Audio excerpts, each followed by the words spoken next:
Welcome back to AI Brief, episode 40, everybody. I'm Amin. And I'm Leah. And we've got some fascinating AI developments to unpack today. Absolutely. Let's get right into it.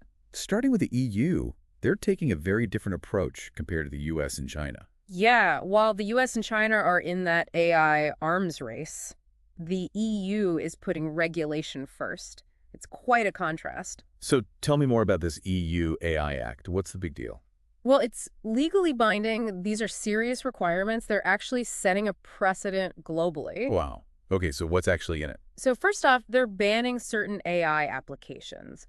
Anything that manipulates people's behavior to the point where it's harmful, that's a no-go. Like what? Can you give some examples? Think about things like apps that are designed to be addictive or AI being used for social scoring systems, anything leading to discrimination. Okay, so responsible AI is the priority here. Definitely. Another focus is on applications that could infringe on fundamental rights and freedoms. What do you mean by that? So, using AI to predict criminal behavior based on profiling or real-time facial recognition for surveillance by law enforcement, all banned. I see. So these bans are very specific. What's the underlying thought process there? It all comes down to protecting individual rights and those democratic values. Yeah. The EU wants to make sure AI is used responsibly and doesn't overstep those boundaries. They also want to build trust by addressing these risks up front. It's a proactive approach, for sure. What about the requirements for companies using AI? What do they have to do? One of the major things is ensuring AI literacy among their staff. Meaning? Meaning they need to provide adequate training or hire people who really understand AI ethics and responsible development.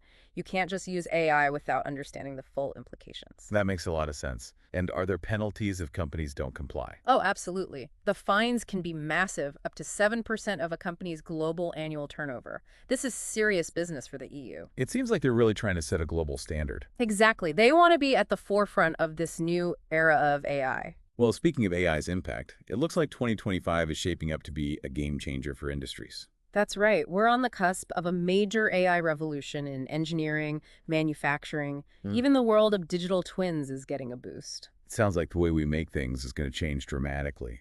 What are some of the key areas where AI is already having an impact? Well, one big one is this idea of AI-first digital engineering. AI can now speed up those complex physics simulations, even do generative design. Imagine AI contributing to the design of products automatically. So less time spent on calculations and more time for actual innovation. Exactly. And this is especially important in fields like clean energy and advanced manufacturing, where we need to find solutions faster. You mentioned hybrid simulation models earlier. Can you explain a bit more about those? Sure, it's basically combining the best of both worlds, the accuracy of physics-based simulations with the speed and learning power of AI. So engineers can test tons of designs and make real-time decisions. It's like having an AI partner to guide them through the process. But what about industries where those general AI solutions aren't enough? You're right. Some sectors, like energy, need something more tailored. They require specialized AI that can handle critical data with incredible accuracy. So they're building custom AI tools to meet their specific needs. Can you give a concrete example of how this is playing out, maybe in the battery industry? Definitely. Think about battery testing labs. They have a huge amount of data to analyze composition, performance, manufacturing.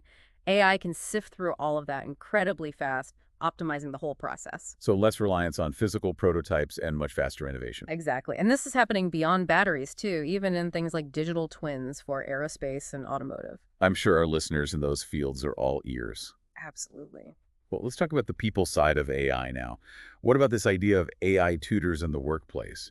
I know NVIDIA CEO Jensen Huang has some interesting thoughts on this. He does, and he believes AI tutors aren't about replacing jobs, they're about making us better at them. So how does he see that playing out? He envisions AI as a personalized learning tool, something that adapts to your needs, helps you pick up new skills quickly, and basically makes you more valuable to your company. It's like having a personal AI mentor guiding you along the way. What does this mean for the future of work, though? It definitely raises some fascinating questions. Will we all have AI coaches? How will the way we learn and train change? It's pretty mind-blowing to think about. But let's shift gears a bit and talk about DeepSeek, the Chinese AI company that's been in the news lately. Yes, they've developed an AI model that's causing a stir globally because it has built-in censorship features. That sounds concerning. What exactly is this AI censoring? Well, it's designed to avoid certain topics, things that the Chinese government deems sensitive. Like if you try to bring up the 1989 Tiananmen Square protests or even the status of Taiwan, the AI will likely evade the question. It's like it's programmed to sidestep these sensitive areas altogether. Yeah. You mentioned data privacy concerns as well. Yeah. What's going on there? DeepSeek stores all user data on servers in China, which has raised concerns about potential government access and surveillance. In fact, international regulators are currently looking into these practices. So it's a situation that really highlights the tensions between technological advancement and some of those ethical considerations. Absolutely. It's a debate that's only going to intensify as AI becomes more powerful and more integrated into our lives. And that's something we'll definitely keep exploring on future episodes of AI Brief.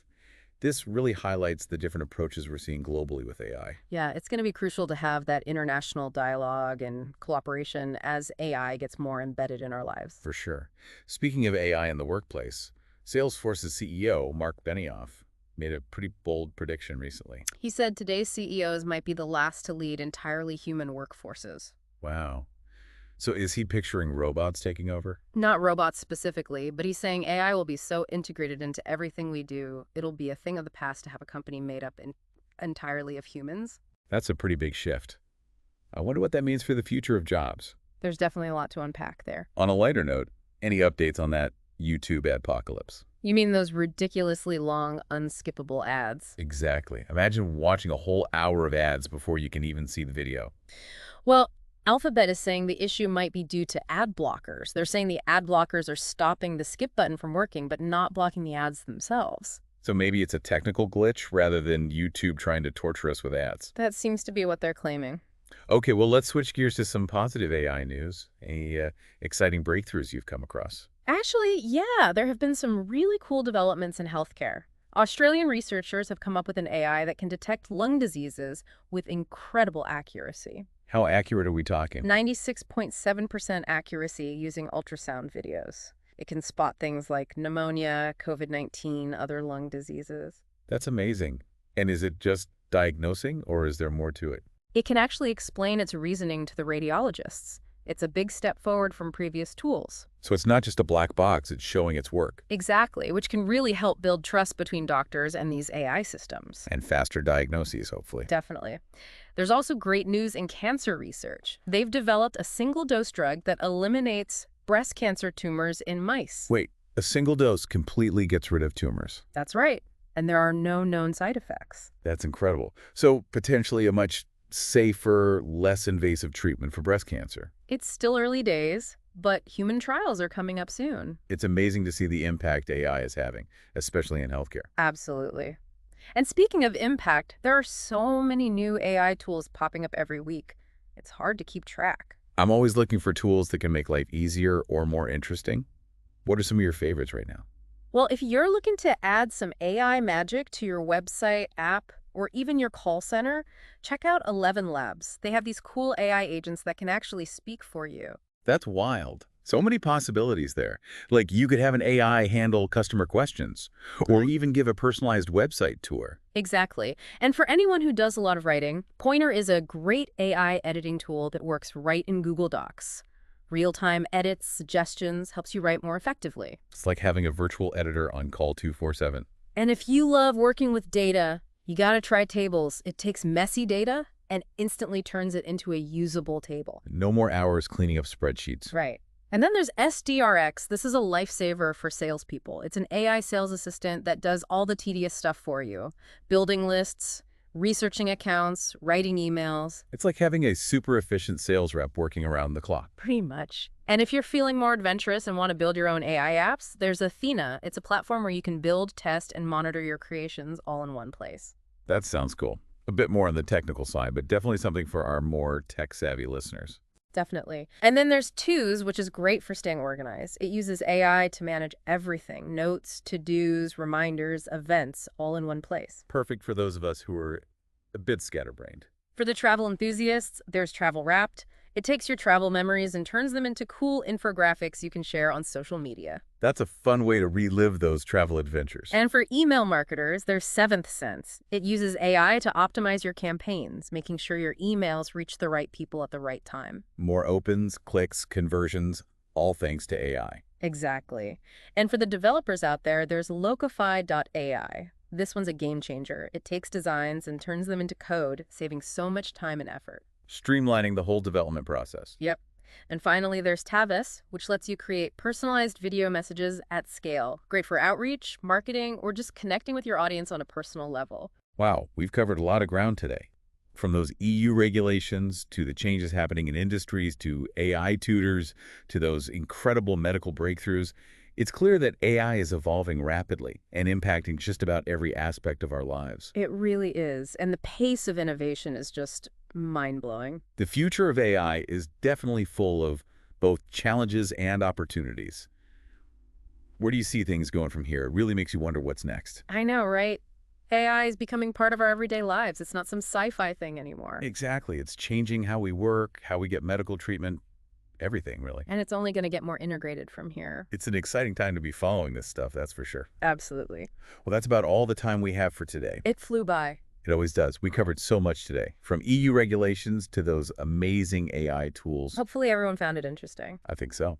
If you enjoyed our deep dive, be sure to follow AI Brief and tell your friends about it too. And connect with us on social media. We'd love to hear your thoughts. Until next time, stay curious.